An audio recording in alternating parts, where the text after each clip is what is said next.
Et à l'hôpital Lanval ce matin, les enfants ont eu droit à une visite médiatisée, celle de Stéphane Etienne. Ce père de famille dont le fils est atteint d'insuffisance rénale parcourt le monde pour sensibiliser au risque de cette maladie. Son action passe aussi par des partenariats sportifs.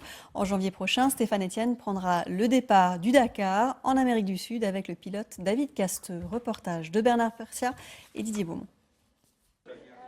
La vie de Stéphane Etienne bascule le 4 avril 2009 à la naissance de son fils atteint d'insuffisance rénale. Il va alors stopper son activité de chef d'entreprise en Australie et parcourir le monde pour prêcher la bonne parole. Il va préconiser les bienfaits de la prévention. Dans cette maladie qui est l'insuffisance rénale chronique, qui touche plus de 600 millions de personnes au monde, soit une personne sur 10, 95% de tous ces patients auraient pu éviter cette maladie. Éviter cette maladie par la pratique du sport, par une hygiène de vie, par une alimentation équilibrée qui diminue par exemple le sucre ou le café. En tout cas, un message clairement adressé aux enfants scolarisés, d'où la présence de l'Union nationale du sport scolaire.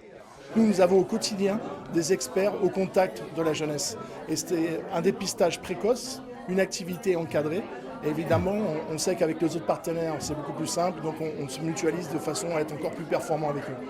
La visite de ce matin auprès d'enfants malades à l'hôpital Lanval aura permis aussi un vrai contact, un véritable échange entre sportifs de haut niveau et enfants, et ce afin que le message sur les vertus du sport prenne tout son sens.